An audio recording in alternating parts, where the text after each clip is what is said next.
ఇస్తారు మీకు. ఆ నోటీస్ ఇచ్చినప్పుడు ఆ నోటీస్ తీసుకొని ఆధార్ కార్డు తీసుకొని రూయ్ హాస్పిటల్కి వెళ్ళాలి. తిరుపతిలో ఉన్నవాళ్ళు ఎక్కడి నుంచి అయినా కానీ రూయ్ హాస్పిటల్కి వెళ్ళాలి. రూయ్ హాస్పిటల్కి వెళితే అక్కడ ఓపీ తీసుకోవాలి. ఓపీ తీసుకోవాలంటే 8 మెట్లకి లోపలికి వెళ్ళాలి. వికలాంగులకు జరుగుతుంది అట్లాగా. హెల్పర్ని తప్పకుండా తీసుకెళ్ళండి. అక్కడికి నేను వెళ్ళడం జరిగింది. వెళ్తే వాళ్ళ బాధలు నేను చూడటం జరిగింది అనమాట. ఆ ఓపికి ఒకళ్ళు వెళ్ళలేకపోయారు.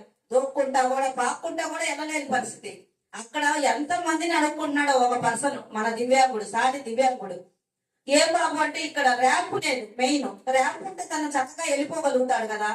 అంత పెద్ద రూయ్ హాస్పిటల్లో ర్యాంప్ లేదు.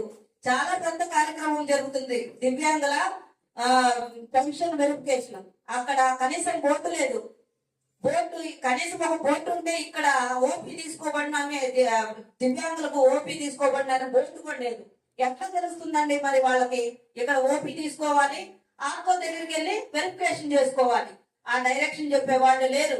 అక్కడ ఏదో వెళ్ళామంటే వెళ్ళాము, వాళ్ళని అడుక్కొని వాళ్ళ నాన్న బాధలు పడుతున్నారు దివ్యాంగులు. ఓపీ ఉదయం 6 గంటల నుంచి 11 గంటల లోపు అయిపోతుంది. అక్కడ 11 తర్వాత వచ్చిన వాళ్ళకి ఈ టైంకి వెళ్ళాలని టైం ఎవరు చెప్పట్లేదు.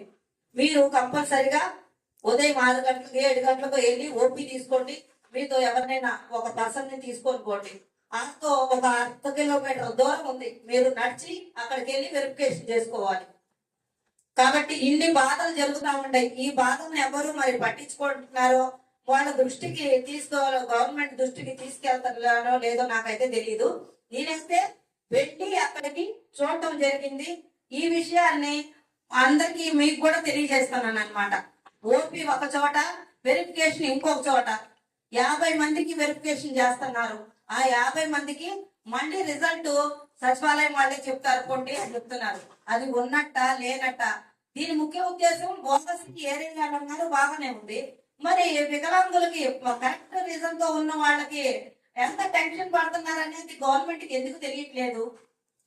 అక్కడ నీట్ ఇచ్చేవాళ్ళు లేక, ఓపీకి ఇచ్చేవాళ్ళు లేక, ర్యాంపు లేక, అన్ని చోట్ల స్టేజ్ ఎక్కి ఓని ఉపద్ఘాతం చేస్తున్నారు. బానే ఉంది. ఇక్కడ మేము పడుతున్న బాధలు ఎవరికి తెలుస్తా ఉంటాయి? అందుకని నేను ఈ సభాముఖంగా దీన్ని తెలియజేయాలని అనుకుంటున్నాను. మీకు ఇంకా జరగలేదు కాబట్టి, మీరు తెలుసుకుంటారు కాబట్టి ఈ విషయాన్ని మీకు తెలియజేస్తున్నాను. సకలాంగులకు అందరికీ ఉపాధి హామీ కల్పిస్తున్నట్టు మన దివ్యాంగులు కూడా ఎందుకు కల్పించట్లేదు ఉపాధి హామీ పథకము?